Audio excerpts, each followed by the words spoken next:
Hello, friends. You've just unlocked another chapter of the past, hidden, untold, and waiting to be discovered. This is Buried Truths. Let's view the video. He was never crowned king, yet his name echoed across Europe with fear and reverence. Known as the Black Prince, Edward of Woodstock carved his legend on the battlefields of France. This is the untold story of England's deadliest medieval warrior, his rise, his triumphs, and the dark legacy he left behind.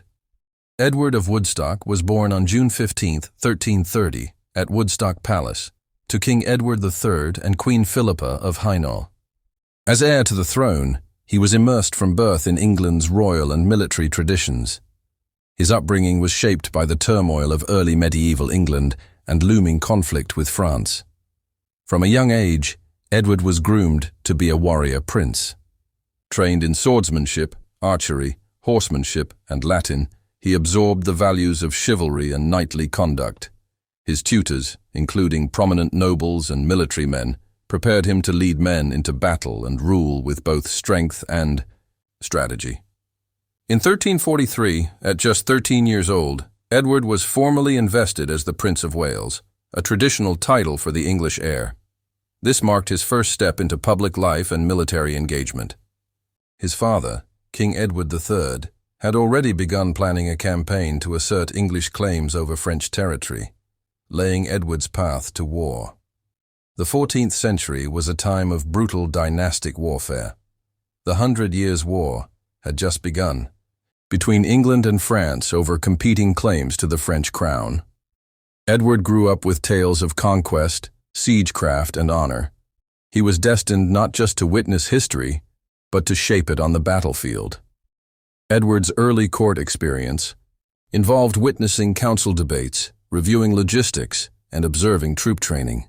These foundational years honed his understanding of military command. By the time he was a teenager, he was already influencing campaign plans, forging alliances, and commanding respect among England's seasoned generals and noble knights.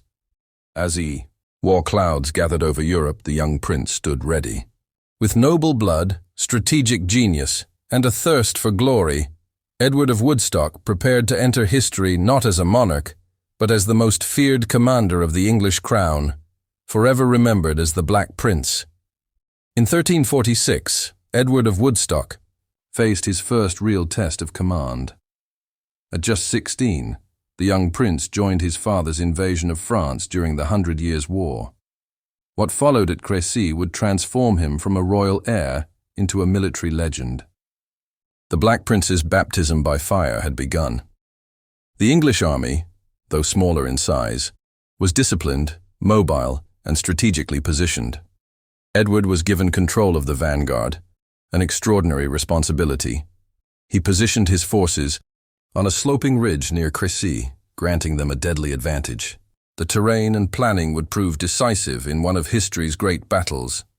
The French, led by King Philip VI, fielded a massive army of knights, mercenaries, and Genoese crossbowmen. They expected an easy victory over the outnumbered English. But Edward's use of terrain, archers, and defensive spikes would turn French overconfidence into a catastrophic mistake. He remained calm under immense battlefield pressure. The battle began with Genoese crossbowmen advancing on English positions, only to be devastated by longbow fire. The English archers, trained from youth, fired volleys with deadly precision. Edward's command kept order amid chaos. As the French knights advanced, their path was blocked by fallen crossbowmen, mud, and panic. The slaughter intensified. At the heart of battle, Edward fought beside his men. Accounts describe his armor blackened by combat, perhaps the origin of the name Black Prince. When he was nearly overwhelmed, a messenger asked King Edward III for reinforcements. The king famously refused, saying his son must win his spurs through bravery. By nightfall, thousands of French lay dead, including nobles and allies. The English suffered minimal losses. Crecy was a tactical masterpiece and a turning point in medieval warfare. Edward emerged not only victorious, but revered. His ability to command and inspire men in his first battle was unmatched in royal history. Crecy changed everything. The young prince had proven himself a warrior of extraordinary talent. From that day forward, Edward of Woodstock was no longer just an heir. He was a battlefield commander feared across Europe. The mythos of the Black Prince was born in the blood-soaked fields of northern France. After the triumph at Crécy, the English army turned its eyes toward Calais, a vital French port on the Channel. Controlling Calais meant controlling a gateway into France. King Edward III laid siege to the city in September 1346. The Black Prince stood ready to prove himself once again. Calais was heavily fortified and well supplied. The French defenders believed they could hold out indefinitely. Edward of Woodstock led troops in securing the landward approaches, cutting off roads and rivers. Meanwhile, the English navy blocked access from the sea.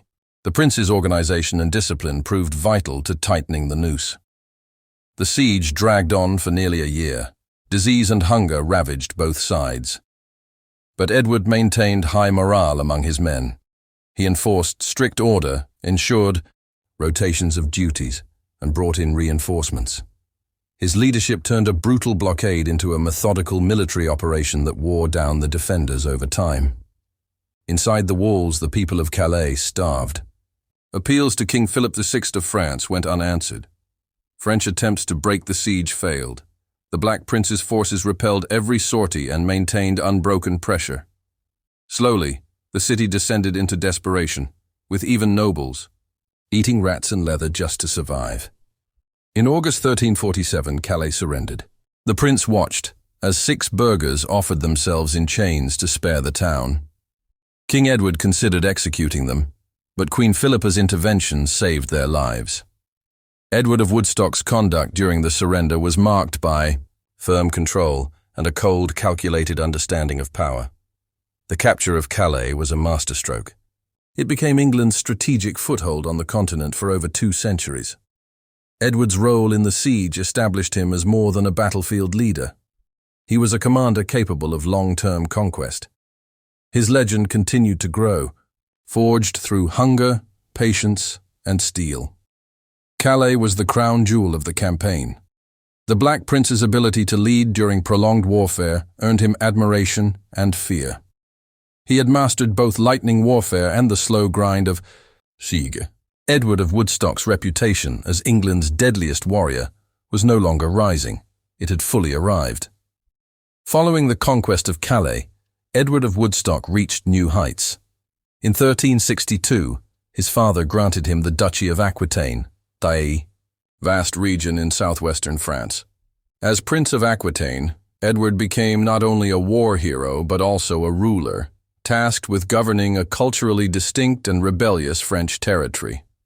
Aquitaine was a jewel of English holdings, but its people were proud, independent, and wary of foreign rule. Edward established his court at Bordeaux, where he ruled with a mix of chivalric splendor and iron discipline. He sought to win loyalty through patronage, marriage alliances, and enforcement of English law. The prince brought prestige and prosperity to Aquitaine. He patronized artists, held grand tournaments, and invited merchants to expand trade. Yet beneath the glittering court life simmered tension. French-speaking nobles viewed him as an occupier. Peasant grievances, tax burdens, and political divisions quietly festered across the region's rural communities. As Edward ruled Aquitaine, a far deadlier force swept through Europe, the Black Death. Beginning in 1347, the plague decimated towns, villages, and armies. By the early 1350s, it had killed millions, including many of Edward's own troops and advisors. The pandemic weakened every institution, and its scars haunted Edward's rule for decades. The prince's armies suffered repeated manpower losses from plague outbreaks. Economic turmoil followed. Farms were abandoned, tax revenues dropped, and trade slowed. Though Edward himself survived, the Black Death altered his administration, forcing harsh policies to maintain order. His image as a glorious warrior began to darken with tales of ruthless governance. In 1367, Edward launched a campaign to restore Pedro the Cruel to the throne of Castile. Though victorious at the Battle of Nígera, The expedition drained Aquitaine's treasury and further alienated the population. Discontent grew. Aquitaine's nobles and towns began to resist the prince's authority, sowing seeds of rebellion.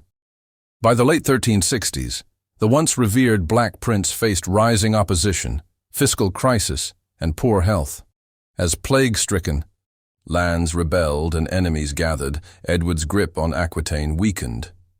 His transformation from chivalric conqueror to embattled ruler reflected the cruel reality of a medieval world crumbling under pestilence and war.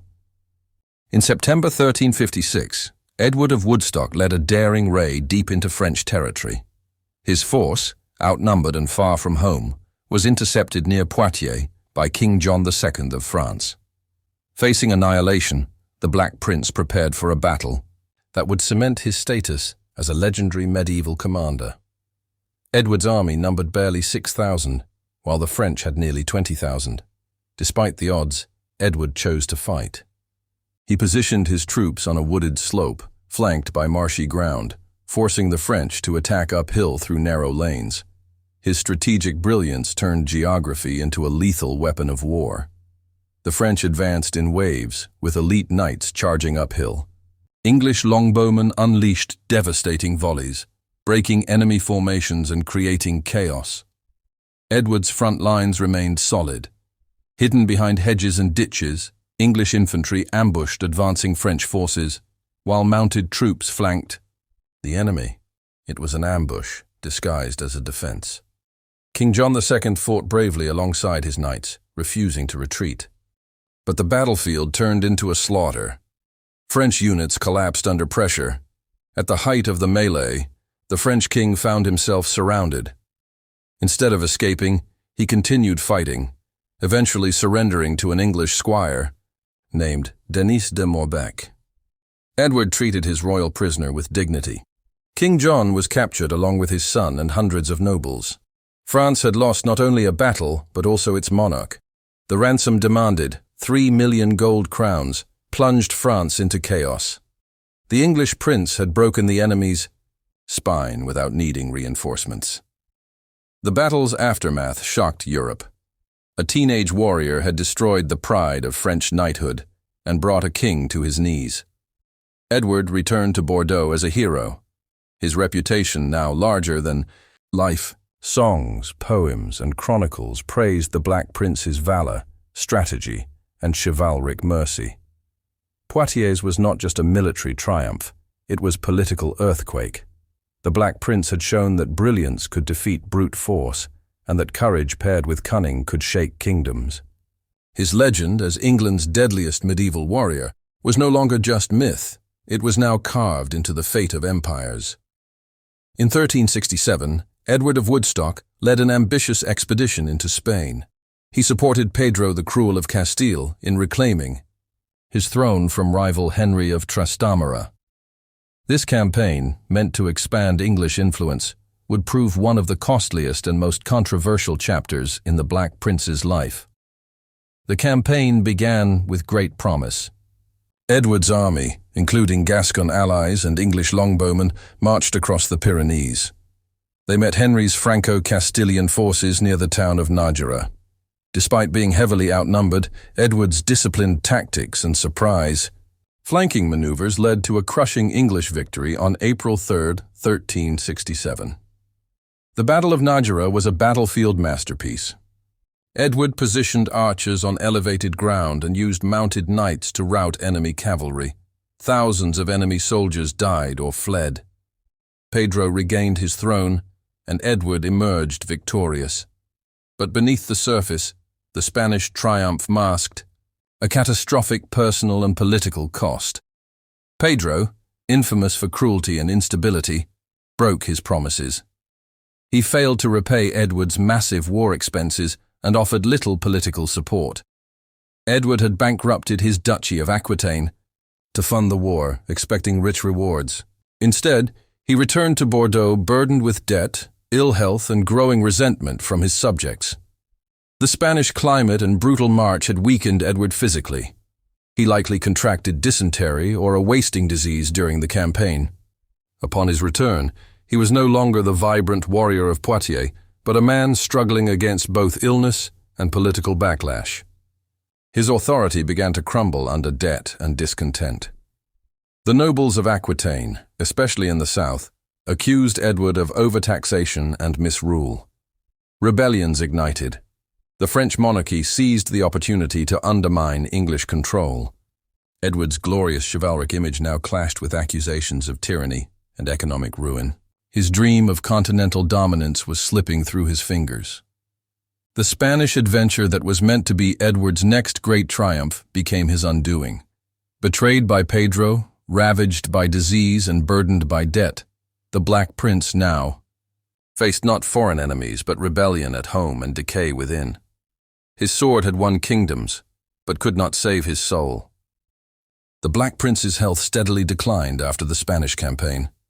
By the early 1370s, he was gravely ill, suffering from a wasting disease believed to be dysentery or malaria.